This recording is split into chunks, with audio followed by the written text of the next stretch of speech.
Hello, everyone, and welcome back to Bears on Tap, a podcast about the Chicago Bears presented to you by On Tap Sportsnet. I'm your host, Brandon Suarez. You can follow me on Twitter at Bdon300, and you can follow my co-host, Joey, at Joey Knows Nothing. Mr. Joey Ricotta. Got a funny one this week, man. Don't know if Justin Fields is playing. Know for sure Zach Wilson's not playing. But how are you doing, my guy, on this holiday week? Doing good, yeah. I mean, it's holiday week, so I guess can't complain. There's a lot of news coming down from Hallis Hall, it feels like, this week. After the stuff that we witnessed on Sunday, where Justin Fields was basically hung out to dry and forced to run right after injuring himself. Very interesting, press conferences that we heard today, too, with Fields and Eberflus. So, I don't know. We'll talk about it all, but yeah, man, I'm ready for tomorrow. Need some turkey. I kind of grew up spoiled, man. Like, I grew up with a lot of food at every single holiday, just overserved, overloaded, passing out on the couch. Pretty much just like this last Sunday when I was, the gargantuan subs. But, hopefully, but this time, with Thanksgiving, like, dude, I will absolutely be passing out. Watching some football. It happens every year. And then I wake up and I'm like, holy shit, did my bets win? But that's pretty much the case because the Bears aren't playing this year, which they're going to be playing obviously Sunday. So, yeah, man, I'm doing good, though. That was a very long intro of me. You just asking me how I'm doing. How are you doing, Bdon? Hey, how you doing? Yeah, I mean, How you doing? Weird game, though, like, right? Justin Fields, the injury towards the end of the game, a little bit of irresponsible coaching by Luke Getsy to just play the let's run Justin into Sam Mustipher's asshole play like 3 times after he was already dead. But it happened. Justin is a warrior. But honestly, dude, like, I know what we've seen from Justin Fields. I know there's more room for him to improve, right? Obviously, there's always room to improve. But there's no rush for me to see him in this game. Like, if we have to see Trevor Siemian this weekend, that's fine. I don't think that maybe the Jets offense just isn't really that good. I don't know. Like, Zach Wilson obviously hasn't performed that well this season. And then on top of all that, like, he's just a little whiny little brat about it. And he's like, well, yeah, I mean, it's not really my fault. Like, you have to accept blame, even if you're just in a press conference, like, and you're just, that's the answer that everyone wants to hear, dude. If you make it sound genuine enough, like, maybe we'll believe you. But no accountability. To just not have an accountability buddy, like, he should be the Kansas City Chiefs backup with Matt fucking Nagy, because in the NFL, you have to be accountable for the shit that you do. And I mean, as much as it is a physical game and you have to be in tip-top shape, you have to be up there knowledge-wise. You can't be out there making dumb plays. Like, if you're in the wrong spot all the time, what good are you? You know what I'm saying? So if you're not making good throws, if you're not developing that rapport and whatever you want to call it with your receivers and stuff, like, it is an uphill battle. And honestly, the thing that I said earlier, and it was pretty meatball of me, but I think that this was under the assumption that Fields does play, that the Jets just absolutely do not want to see Justin Fields and Zach Wilson on the same field at the same time, because scouts will be like, scouts key cards, they'll go to the elevator to, like, go down at halftime or whatever. Not working anymore. Like, motherfuckers will be fired on site, because people forget that, remember, we talked about it all in the draft process leading up to the draft, that Fields was always the number 2 guy, maybe sometimes even number 1. And then all of a sudden he slides down to people were mocking him to the fucking Patriots at 15. And he obviously didn't get there. But Justin Fields right now is either 1 or 2 if you redraft that. And the Jets have to be kicking themselves, because with the team that they have in the position that they're in, they would have definitely won a couple more. They probably could have beaten the Patriots, as Justin Fields knows how to do that. And they would have won maybe another close game here or there in the season. But instead, Zach Wilson has curled up into the fetal position, is refusing any blame, and just kind of like, yeah, I mean, I don't know. He just blah, like, literally Zach blah Wilson. Dude, he's kind of what we thought, right? Like, not necessarily, like, kind of what we thought. Yeah, like, he is who we thought he was. Like, potential to be really good, obviously. He's got traits. There's talent in there. But, like, obviously the footwork needs major improvement. He's missing guys wide open, just streaking free like Denzel Mims right down the seam or running a post route. Like, bro, he just does not look good. And if you're going to sit there on a podium after a game and say you don't feel bad, basically you just said no. Like, the offense doesn't owe the defense anything pretty much. Now, there was another report that came out. I don't know if you saw this, Bdon, like a couple hours ago. Somebody said something about I'm going to paraphrase the report, but basically that he got a text from his dad, or he was texting with his dad, and he didn't realize what he said during that post-game interview. So now it sounds like this is kind of a humbling experience for him, maybe. Like, we'll see, Zach Wilson, like, how you respond to this. I mean, like, listen, I don't know. Man, you talking about Zach Wilson that probably grew up in a $1 million home, had the PlayStation in the back of in the back of the Escalade, was in all the right programs growing up and going to all the camps and all that shit. Like, no shot. Zach Wilson is probably, he's probably having conversations right now with his circle, like, what the fuck are we doing here? Like, I got drafted second in the draft, and this is what's happening already. Like, you know what I'm saying? And who was it over there earlier in the season? Elijah Moore, I think, the receiver. Yeah. Is that the one that was kind of like, yo, I need to get the heck out of here? And I think there's been a lot of talk about them potentially trading him, yeah. A lot of weird stuff has happened in the NFL this week. Darrell Henderson got released. Don't understand that. Like, there's been weird things happening. Yeah, with Cam Akers not being good. And is he still out right now? What's up with Cam Akers? I don't even know. But the way the rosters have been handled recently has been weird with teams. Like Melvin Gordon got released. That's another one where it's like, no, so he's not out. Akers doesn't look like, but they both hated each other. But dude, I wouldn't hate too. Think about it like this too. With Herbert out, bring in one of those guys for a little rental, little Melvin Gordon action for like 4 weeks. I mean, he's been pretty decent, like in the receiving game for the Broncos. He was just in the wrong team, dude. And he's a vet, man. Like, he knows how to. Like, dude, we're gonna walk into this game. We haven't even started previewing the actual game yet, but like, well, yeah, there's a lot of just BS surrounding this game because we don't even know if we have Fields this week, Yeah, that's why it's really tough to like analyze this shit. But like, welcome to my life of covering NIU this year, and you know what I'm saying. I know the fucking quarterback. It's just I don't know who plays until I get out there. At least for the last few weeks, I've known because he finally called the season. But yeah, dude, trying to figure out who's going to play when you don't have any actual real sources in the organization is like, yeah, you might as well just give up trying. Like, there's actually no point to trying to. I mean, like, we can tell who's like what the depth chart looks like, right? Like, we can pretty much go next man up. Like, this should be another big Monty game. We can do that. We can say that it's going to be another big Monty game. But like you said, maybe it makes sense to kind of look elsewhere at other positions. Like, dude, Jaquan Brisker, Kyler Gordon, those guys dealing with concussions. Like, what's going on with the secondary this week? Like, we're not going to really know until how the snaps play out. Really. Yeah, I did just see that today too. So it's like this game. Like, are they out, or are we waiting on like them being cleared for? All right, so I have it pulled up right now. So they're both DNPs today. Sterling Weatherford, who. A new one.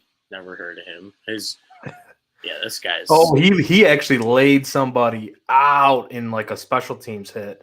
I remember earlier in the year. Yeah, I don't know if I know who that is. He doesn't seem like a real person. But injury reports state Dan Cruikshank, full participant. Justin Fields limited. Kevin Jenkins full. And then on the other side, Sheldon Rankins and Kenny Yaboya were BNPs, and then full participant Corey Davis, limited participant Quincy Williams, Nate Herbig, Sauce, and Dwayne Brown. And if you don't know who Sauce is, like, come on, bro, that's a legit corner, man, legit. Well, and he's got a fucking badass name. Let's be honest. I had the name Sauce, like I feel like I should have the name Sauce, but like neither here nor there. pizza sauce, pasta sauce.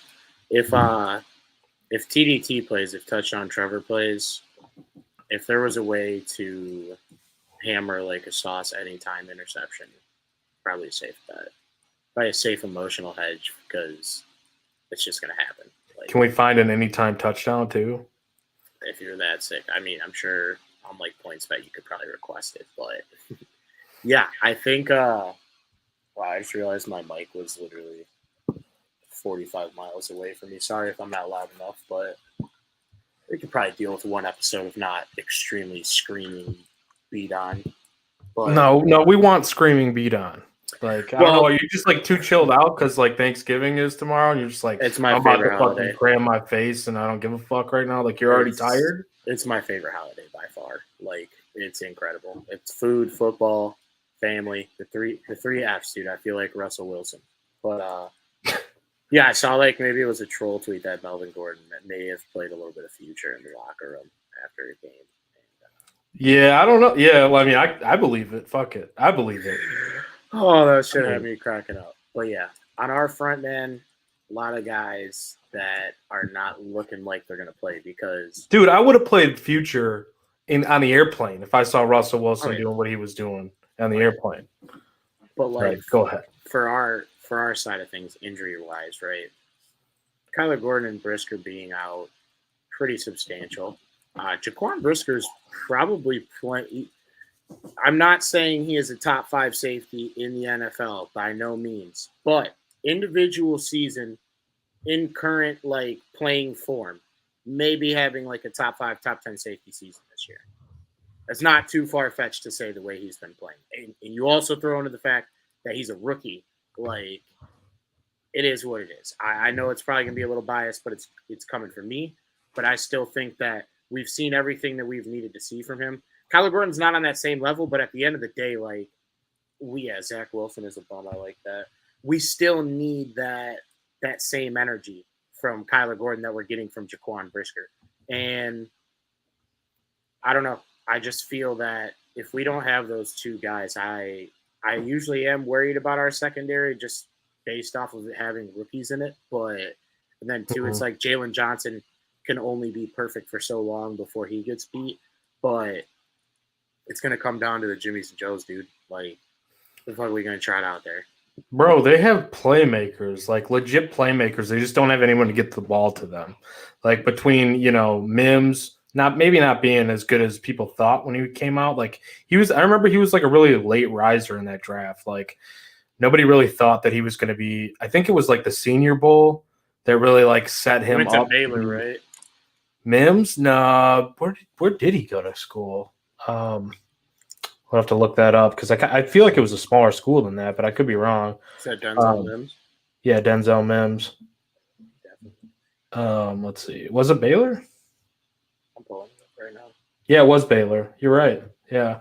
But like nobody really thought like he was a top pick. Bro, he got 6 catches this year.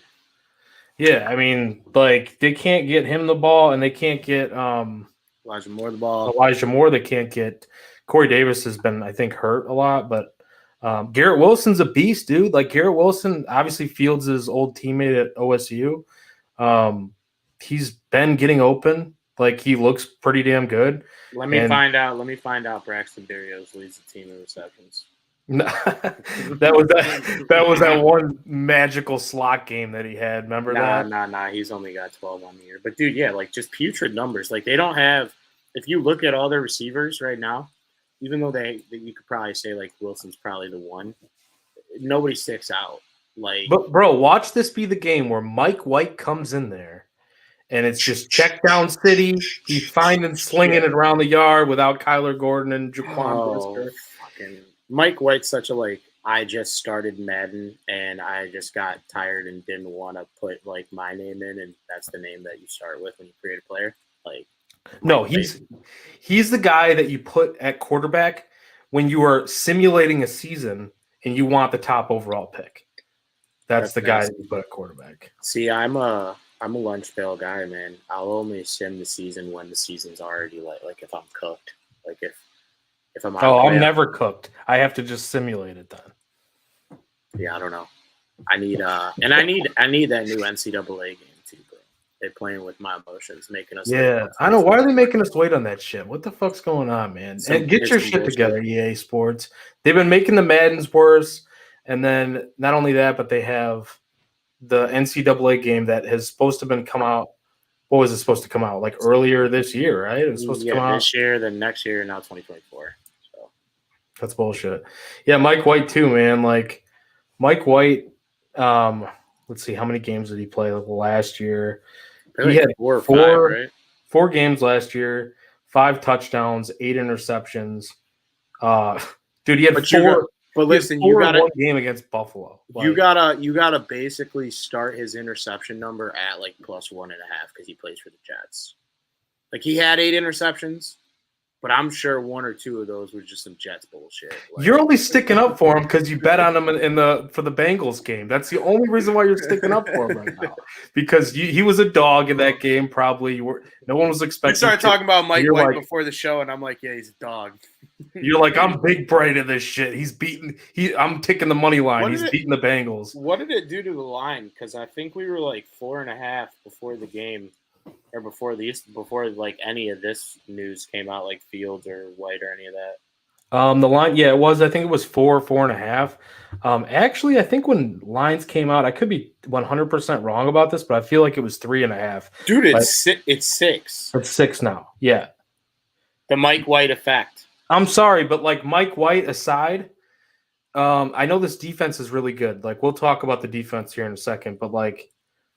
Just from a strictly gambling point of view, like the Bears could probably cover the spread. I know Trevor Siemian probably. I would like to see. This is not financial advice, and we don't normally say this, but if you're going to take it now. Because if Fields gets announced, that's 3.5 all day. All right, so here's the other part of it. But if Fields doesn't play, we might be getting jammed. Yeah, we're probably going to be. I mean, like, let's think about this for a second. You got Quinnen Williams. One of the absolute best defensive tackles in the game. Like he's a dog. You want to talk about Mitch White? I don't even know what his name is. Yeah. Him being a dog. Quinnen Williams, dude. One of the top. That's the guy that said bless me after he sneezed, remember? Bro. But I mean he's just blessed at everything, bro. Like this dude. Like imagine Schofield. I know he's probably going to be on the white hair side between him and Mustafa. But, like, imagine Mustafa trying to stop Quinnen Williams this week with Trevor Siemian under center. Listen, man, I saw some pretty nasty stuff about Sam Mustafa on Twitter today, man. Y'all got to leave that man alone. Uh-oh, that thread? Yeah, dude, that shit was fucked up. Dude. Yeah. Not going to say whose thread it was or what was in the thread, but, like, come on now. Hey, listen, don't change the subject, all right? Mustafa's been fucking bad. We didn't make the thread. So we could talk all the shit we want about how it's been playing. That thread is horrible, though. Let's be honest. Yeah, well, at the end of the day, players are people too, and unless you're Charles Leno, that shit's just not going to fly. No, yeah, that's a bullshit thread. I don't know who created it, but I like this one too. You didn't put this one up from Scott. Hey, Scott. Hey, how you doing? Zach Wilson is Ryan Leaf 2.0. Kind of agree, man. Maybe minus the jail sentence.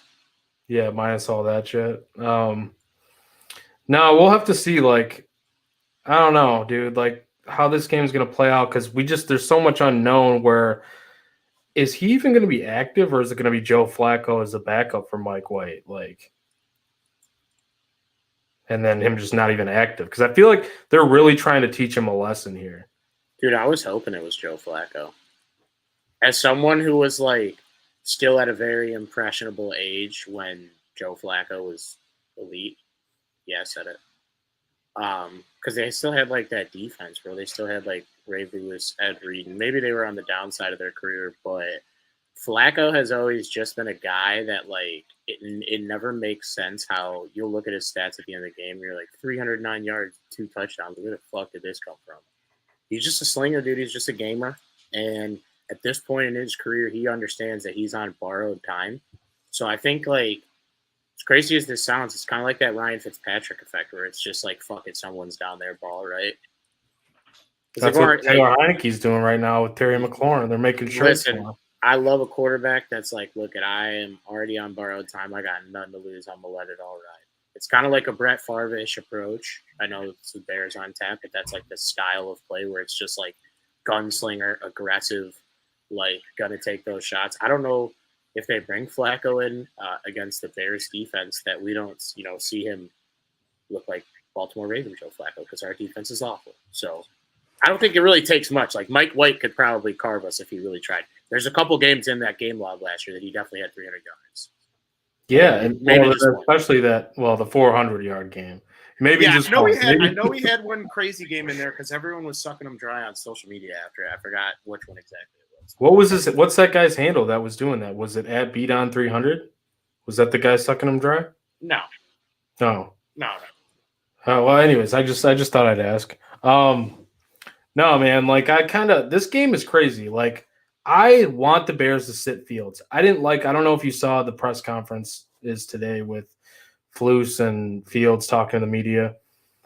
I didn't like what Flus was saying. Like I know it's a lot of gamesmanship where he's like trying to keep like a competitive advantage against the opponent where he doesn't want to, because it's a big difference.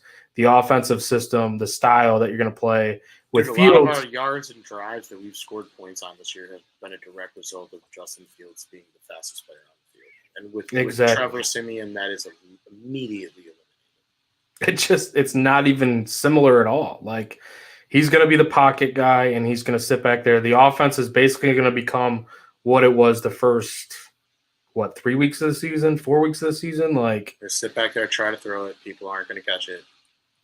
And you're going to have no time to throw. Yeah, and you're going to get sacked. I'm sorry. Trevor Siemian could be the sacrificial lamb this week. Like, and as Harry Carey would mispronounce his name a certain way, like, we can pretty much like Fukudome, like he probably would have said, fuck you, do me. Yeah. Trevor Siemian's name would have got mispronounced a certain way.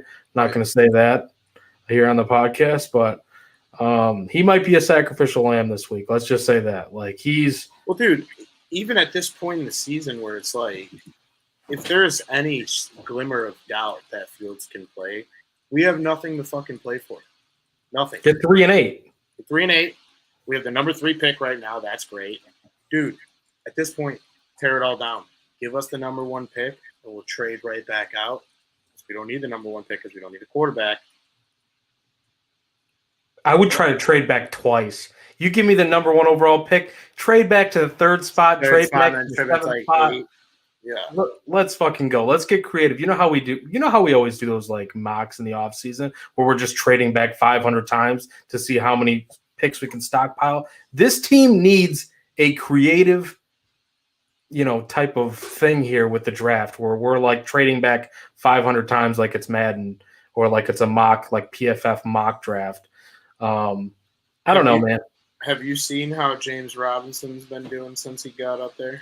I don't think it's been very pretty, but they're also not really using him as much, I don't think. I think Michael Carter's getting a lot of action, too. You're talking about a team that got punt return touchdowns for a game. Yeah, bro. They're not doing anything on offense. Like, if they're not doing anything Imagine, bro, you fought your dick off to the 4th quarter to get to, like, a chance to overtime to maybe fight your wiener off for, like, 8 more minutes and hopefully kick a field goal. And you're like, okay, well, we didn't convert. Let's just punt it. No, can't even do that. Touchdown. Game over. Can't even do that. You're shot. As soon as you kick it, you're shot. Yeah, you're the Qatar goalie, basically, from Sunday. I was listening to, I think it's like, was the Sunday Night Football on the radio. I was driving around on Sunday, and they play like the highlights of the games throughout the day, like just the radio calls. So the drop-ins from each game. Yeah. And dude, like that announcer, I think it had to be obviously the Patriots announcer, lost his mind when they returned that thing for a touchdown. Like you got buzzer beated by a return for a touchdown. Dude, we are in peak like announcer social media clip season. Once we get more towards like the playoffs and stuff, like dude, the baseball ones were giving me chills like towards the end of the baseball season. But we'll probably get some good ones from the World Cup, to be honest, just based off like moments alone. But yeah, I think there's something that could be said about Well, but for football specifically, right? Because football is the only sport that we consume in any well, okay, maybe I'll just speak American because I don't know what type of broadcast teams they have across seas. But as far as America goes, right? Like the Cubs. When you watch the Cubs, you have Luke Shambi and JD. When you watch the Bulls, you have Adam Amin and Stacey King. But when you watch the Bears, you have whoever the fuck they give you that week, right? And even for radio, like that's all the same. But like, dude, maybe it's just different for us because we got Jeff Joniak, and like I I I have love heard, Joniak. I've heard Joniak's voice probably since I was a little kid, just calling games. But yeah, I don't know. It's just something a little bit special and a little bit different about those type of calls when it's the home radio for your team. Because I mean, I don't know. You get some guys that for whatever reason, it's most of the time when we watch Bears games, especially like primetime games, like that just like they got the funny graphics about the Bears, all the quarterbacks, they're just talking shit the whole time. It's always the corny shit that we all know as Bears. And then it's like even funnier than like the Bears will start winning the game and then like their script is completely ruined. But yeah, give me like that Pats game. Yeah, give me Joniak calls. Give me like a literal mashup of just like those kind of calls on a video with the video to match too. Those are the ones that are the best, where it's like the radio call synced up to the actual video of the play. Like that shit is fire. Mm-hmm. But I love when they that's do just that. that's just my like nerdy moment right there, just being like a sports nerd. It's not even nerdy because you watch those highlights back with the radio. Like they do it with Pat Hughes too, and he doesn't obviously call many of the TV. Like sometimes they borrow him. Like this past season, they used him like on some of the TV broadcasts when Boog Shiambi when he couldn't be on it. But that's like why I liked in the preseason we had Amin and Jim Miller. Like it was just constant. Jim Miller, dude. Like the preseason games, NFL needs to do a better job of. They need to bring in the home. You should really have your own home announcers for NFL broadcasts. Like, yes, do it nationally too, like have a national broadcast, but also allow the announcers. Like, how hard is it to have the same exact broadcast, but like a regional broadcast with, the home crowd announcers? They have to. I know it's hard because most of it's regional. They have to be able to do it though because they do like Spanish broadcasts and shit. I mean, it's definitely possible. I just don't know how much effort they want to put into doing that because I know you're talking about like stepping on toes as far as money goes and like rights to everything goes, but like it could still be a Fox broadcast, right? Like I don't know. I think it's doable, or like whatever it is, CBS. It could still be a CBS broadcast. The media conglomerates that are already like billionaires don't give away any of their money, but fuck no. On the topic of this weekend, man, like. I just want to win a fucking game again, dude. I think it's been like a month and a half since we won a football game. Can't even pinpoint without having to look at the schedule telling you the last time we won. That's how long ago it was. But the Jets are a team that, similar to like when me and Q broke everything down for the Falcons last week, it's like they're not too different than us, man. They're not really like particularly good at anything. They have a couple like flashy players on both sides of the ball that can be impact players and turn a game on its head. But when I look at this team, I don't see a guy that I'm, truly scared of in the receiver room, especially with Mike White. One thing to keep an eye on is I think that some of those lower end guys, like the Corey Davises and the guys that are like wide receiver 3, wide receiver 4, that maybe have more work with Mike White might see a higher workload this week. You always see that, when a guy comes up off like the second string or whatever, he works with he ain't working with Terrell Owens and Randy Moss, dude. He's working with fucking Dane Sanzenbacher and shit.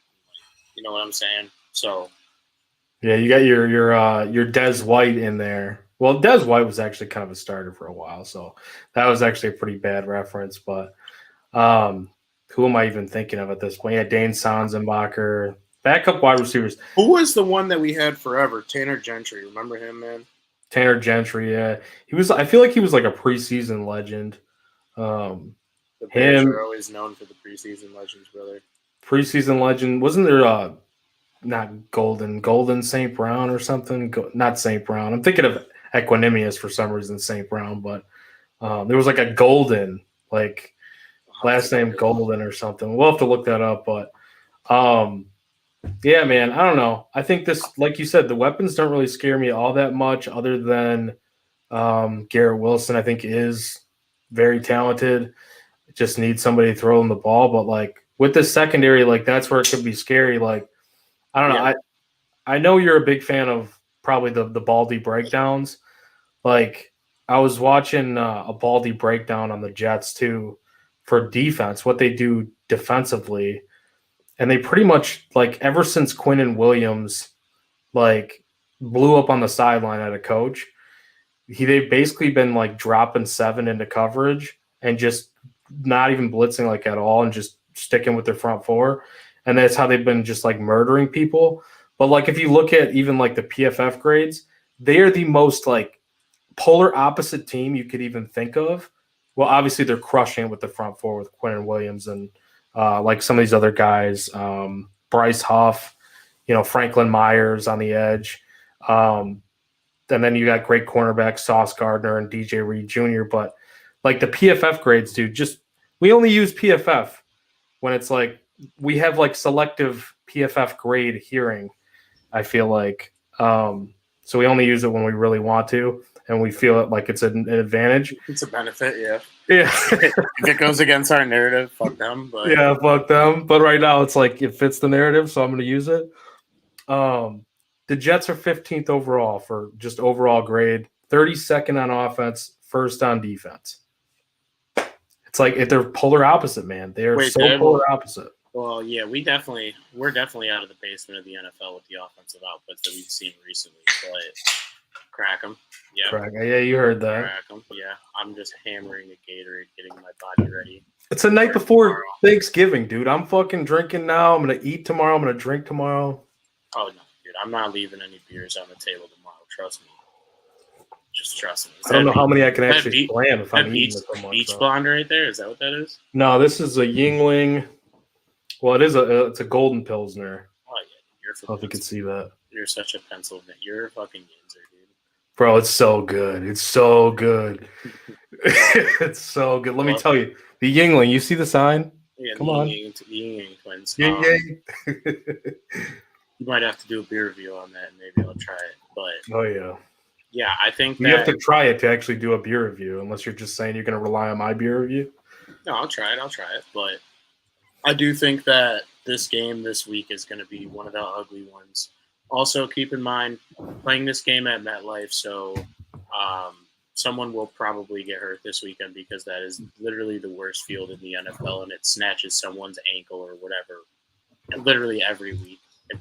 And the players, I know. Like a week or two, we were talking about how the players have been complaining about playing conditions on the fields and how the fields haven't been in good shape or whatever. MetLife is the perfect example of that, and we never usually have this as something that we say because I think it goes without being said. But let's knock on wood and hope everyone gets back on the plane the same way they got there, because that's one of those non-contact injury places where obviously you're already playing football. Football's hard as hell, right? Like it's hard to just not get hurt in general. It's another Soldier Field, basically, but worse. Well, yeah, if they play at Soldier Field, I forgot about that. They can pretty much play anywhere. But, yeah, I think this is a game where limited possessions.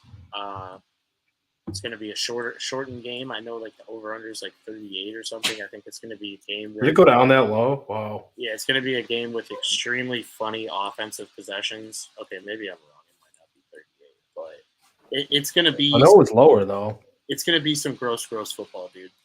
Like, even if Fields plays, he's not going to be 100%. So, you got 38.5 right now. Pretty limited in that aspect. So, it's like, just find a way to finish off drives. You need your receivers, and you need Cole Kmet.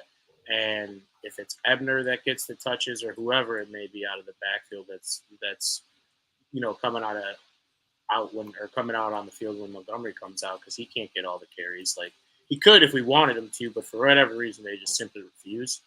The hard part is, dude, he's probably going to have to be in there for a lot of blocking this week because, like, Ebner is just his clock cleaned, yeah. Bro, they're a top pass rushing unit. Like, Ebner just be out there getting fucking waxed, dude. But One person that I do know that would immediately help out, and they did work him out this weekend, a very close friend of mine, Clint Rakovich, the Rat Dog from NIU, worked out for the Bears this week.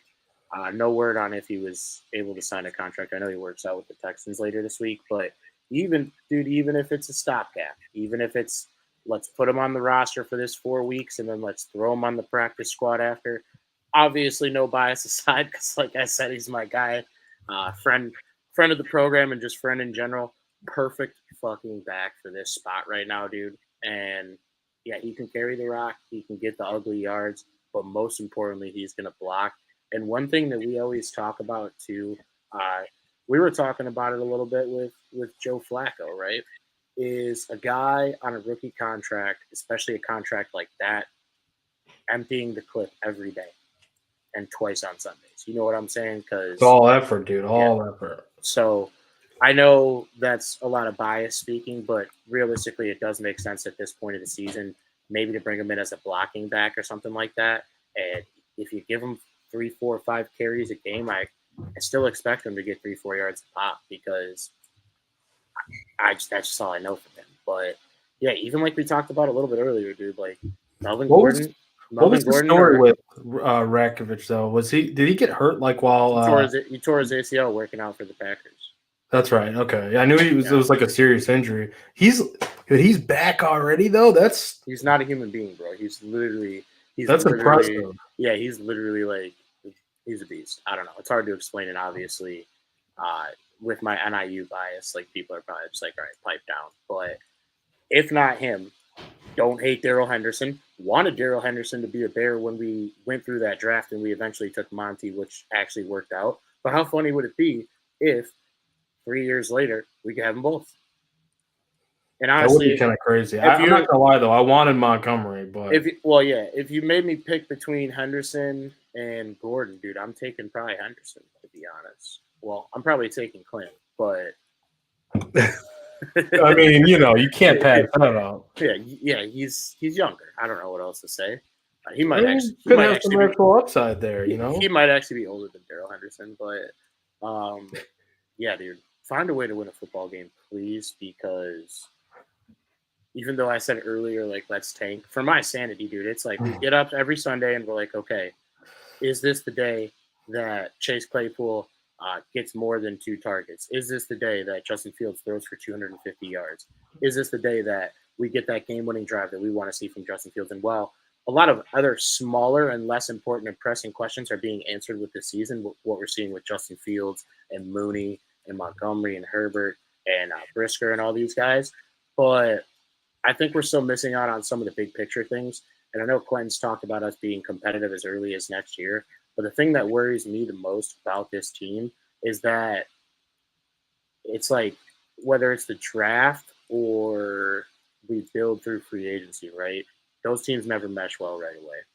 And it's tough. yeah, so I don't know. It might be a long time before we are talking about like meaningful games and not just like sitting here like, yeah, we have the 3rd draft pick, and if we lose, we have the 1st draft. Like, I honestly don't remember a time in my Bears fanhood where I've really ever. I don't think we've ever had the number 1 pick, at least in my lifetime. I don't remember. Was McNown a number 1? I'm gonna pull it up. I'll give my Jay Bears. McNown. Listen, dude, I wasn't even in diapers when he got. I was just walking. Oh, I was. I forget like our age difference between me and you, but I'm like 28. yeah. So you're like he was 4. He was pick number 12 overall. 12 over. Okay. All I know is he was the biggest fucking bust alive.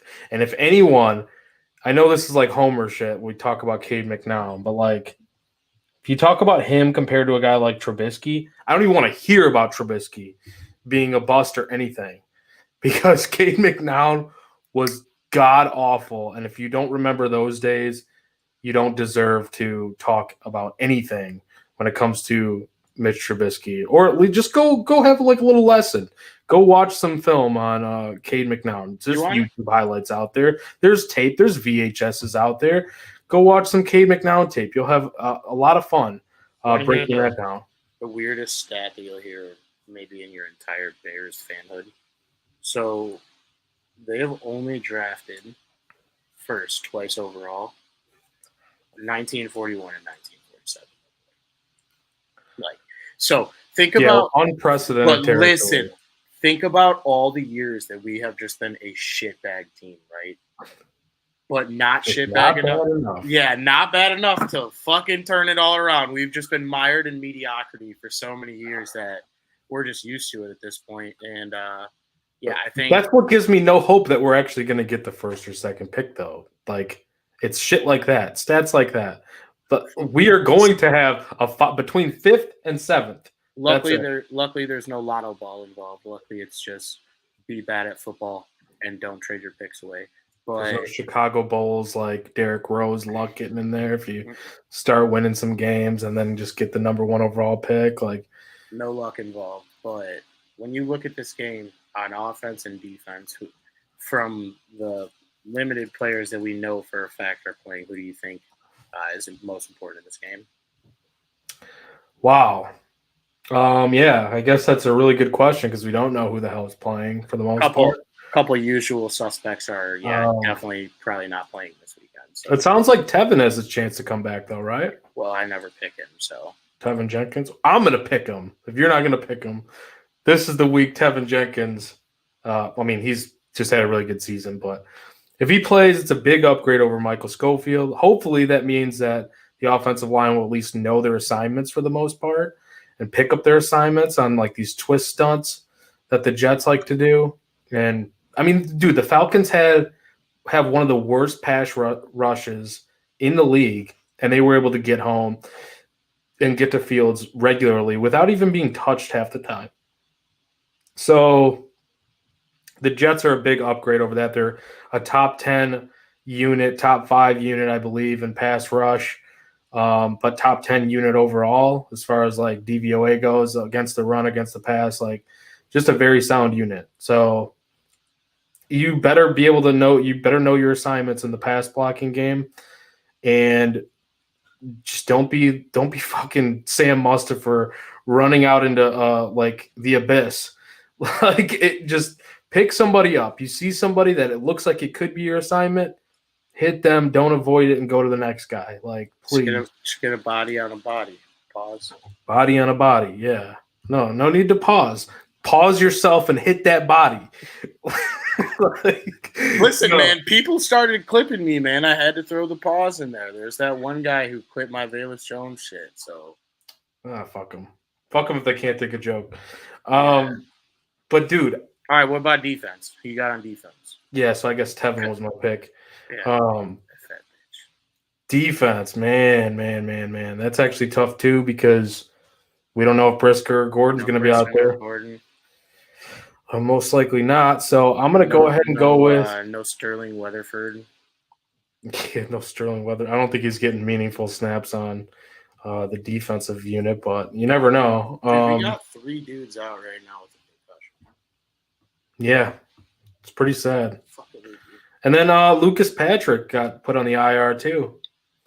I don't know if we mentioned him earlier, but so he won't be taking Mustipher's spot anytime soon. It doesn't sound like.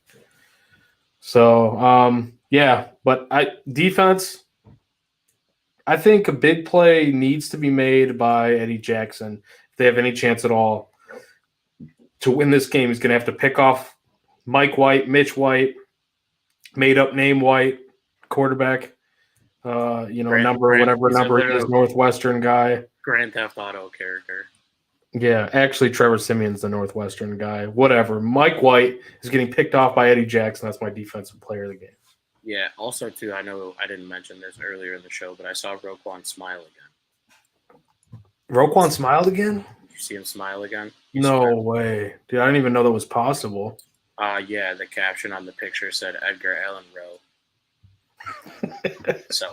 Just beautiful. We've always been a big Roquan Smith podcast, and I saw that today, and in turn, it made me smile because that's art. We're a bad organization, and we made the most smiley man not smile anymore. But if you just tuned in, you're probably like, "What the fuck?" But yeah, Roquan Smith did smile again for the first time probably all season. But that's newsworthy. I think Rappaport actually reported that too. On offense, for me. I think it's pretty easy, right? Like, this is going to be a game that we're going to look to play keep away in. we're going to look to have long, sustained drives. And with the rushing yards not coming from Trevor Siemian, they're really only going to come from one man, and they're going to come in a bunch. And I think that Monty goes over like 120. I would say he goes over 125 total yards because I think obviously you have to account for the fact that he'll have a couple of receptions in there, maybe like 25 yards through the air. But I think that Monty controls really our destiny out there on Sunday as the one guy on that offense that doesn't have to depend on is the line. Well, you don't necessarily have to depend on if the line can block because he breaks tackles. But it would be nice if they could block for him. But he doesn't need to worry about timing issues with Trevor Siemian because this is his first start, or Justin Fields with a bum shoulder. You know what I'm saying? It's just like put the ball in my gut, let me go. And fucking love Monty. Hope he could be a Bear for life. But we need him really, really big on Sunday in order to win this game. And then on defense for me, this is tough, but I think I'll stay in the secondary. I think I'm going to go with Jalen Johnson. I think that if Eddie Jackson's not the guy that creates a turnover, it's going to be Jalen. I was about to say Mitch White too. Mike White is an aggressive quarterback, right? Why do we keep wanting to say Mitch? I don't understand. It's coming from somewhere. I don't know where it's coming from. Mitch, but that's it. The thing that I'll say is, man, is he will go out there and be aggressive. And right now, too, for him, this is like a tryout, right? These games when these backup quarterbacks come in, they're some of my favorite games to bet on, to be honest. But you get a guy that's coming in hungry, and he's like, this may be my only opportunity to start a football game this year. I got to leave it all out there. And I think that we're going to need the secondary to step up big time, but we need it most from our two leaders in that secondary, which is Jalen Johnson and, like you said, Eddie Jackson. What do you think for score prediction? This is where I think it gets interesting. Ooh. Because I could see the game getting cracked, and it end up being like a crazy high score. Because like sometimes that'll just happen, right? But then I could also see like 3 defensive touchdowns and bullshit. Yeah, because dude, there's going to be chaos. There's definitely going to be chaos with 2 backups quarterbacks playing. I'm gonna say, I don't know. I don't know what the weather's like. Have we looked at the weather at all? Like, I feel like that matters out there on the East Coast with the snow they just had too. I haven't looked yet. No, they had like 80 inches last Sunday. It's a different part, but Meadowlands. Yeah, Meadowlands, or MetLife Stadium, I think they call it. But I'll pull up MetLife. Fun little fact too: the Jets have not beat the Bears. Dude, it's gonna rain on Sunday. 100%. Oh, sloppy jalopy. Let's go. This is going to be the worst game on the whole board. And it's a shortened board, too, because we got 3 games tomorrow. It's either going to be, like, massively under, like, to the point where it's, like, Patriots-Jets 10-3, or it's going to be, like, this is the stupidest shit we've ever seen, and somehow it's going to go over. Where it's like, even if we went to overtime and each got 2 field goals and then someone gamed it on the fucking last one, it's still not hitting. Like a field goal, somebody attempts like a 47-yard field goal that they can't even hit for some reason, and it's like returned for a touchdown, like so then, or Nathan Vasher style. Kicking will probably be an issue then, right? I mean, you never know. It depends how bad it is. I don't have the wind on here because it's just like from my phone, but it says. Are we looking at under field goal props? Is that what you're talking? I don't know.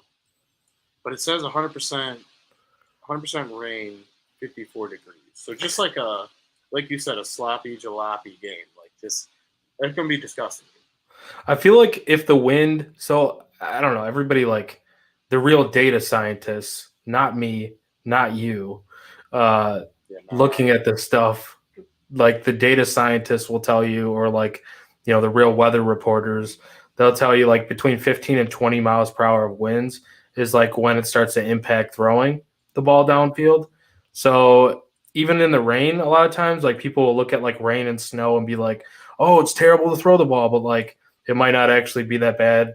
As far like footwork wise, it might be bad, and like grip wise, it might be bad. But as far as like cutting it through, it might not be that bad unless it's like 15 to 20. So, dude, the Jets team total is 22.5. I'm thinking under. And listen, man, mind you, the last team total that I bet and sent out on my Twitter, we will not talk of because it did not. That shit did not hit. Was the Bears? It was Spain. Oh. No, under 2.5 goals. Fuck you, I tailed that. Dude, they scored a touchdown, bro. After they scored the first one and I saw who scored it, I was like, I'm cut.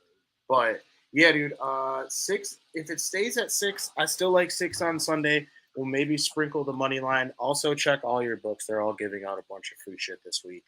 But yeah, I don't know. There's not really too much that I like in this game. I will say this, though. I do like Monty to score. I don't care what the odds are. I like that. I don't even think they have him up, bro, because this game is just so good. Yeah, they don't even have the scoring props up right now. That's hilarious. When's the last time, dude? I know they don't have. They usually don't have like a lot of the different like fun props posted sometimes at this point. But like, when's the last time we've seen the AFC East and the NFC East all have teams with above 500 records to this point? Like, yeah, dude, the Jets are in last place and they're like 6-4. Yeah, last place, tied for last place. The Commanders are the only team that's worse out of both the East divisions, like 6-5. The Commanders, all right, like this is bizarro world, weird shit. We're gonna get sent to the gulag here in a second because the Bulls, our Chicago Bulls, just beat them. The Bucks. They beat them. Oh yeah, we're getting logged off. Yeah, no, but final thoughts. But I want to mention one thing too before we get out of here. The Jets have not beat the Bears since 2000. And I believe they've only beat them once. Hold on. At the Meadowlands. Vinny Testaverde was their quarterback in 2000. So 9-3 all-time, the Bears in this all-time series. They've only beat them once in East Rutherford, New Jersey, I should say. But, yeah, it was 2000. Vinny Testaverde, whose birthday, I think, is a day before mine, which is just random and as fucking weird. But yeah, no, I'd mention that. I'm sure that he's definitely not Italian. Oh, yeah, we're related. Exactly. Yeah, Vinny and Joey. But, dude, I saw like the same semblance of that team down at Memorial Stadium when the Bears were relocated for those few years. I saw Randy Moss down there one game. I saw Wayne Krebeck, Curtis Martin, Vinny Testaverde. Who the hell else was the other receiver that they had over there on the Jets at that time? Martin. I had his poster over here. Keenan McCardle. Keyshawn Johnson, right? No. Well, it was either after. It might have been Keyshawn or Keenan McCardle. But McCardle was Tampa Bay, wasn't it? Was he on the? No, yeah, that was Tampa though. That was Tampa. Yeah, I'm wrong. I'm tripping. We just went way off the deep end. But no, there was definitely one other like dog ass receiver that I remember. There was somebody, yeah. But yeah, well, they didn't they have Conway for a little bit? They might have. Or no, Curtis Conway. Dude, for a while that was like the best receiver we ever saw as Bears fans. But Conway was so good, dude. I'm reporting live that San Diego is currently in the process of becoming a state. Ooh! Stay tuned tomorrow too, and just in general, there's a lot. No one knows why we're happy right now at all. Yeah, no, there's a lot of sports going on, and just a lot of picks are being put out. Joey's been putting out a lot of picks. All different sports, and then obviously always tune into the On Tap Bets show. And then I'll have more World Cup and more football picks out. I'm happy to say that I'm finally plus units in NFL after a long battle of just trying to defeat the Jeff Fisher allegations, and we're at about plus 20 units in college football. So find a way to win a football game. The Bears must do this on Saturday. Make sure to stay tuned to Bears on Tap throughout the week, as we obviously have a full team of writers that put out the articles to make sure that everything is up to date as far as the news goes. But as always, feel free to join us. We'll be live Sunday afternoon, right after the Bears game. Hopefully they find a way to win one. But like I said, don't get your hopes up. It's going to be a very white knuckle affair. It's going to probably be a one possession game, and a game that maybe the team that makes the less mistakes finds a way to win. But with that being said, do you have any final thoughts before we ride out?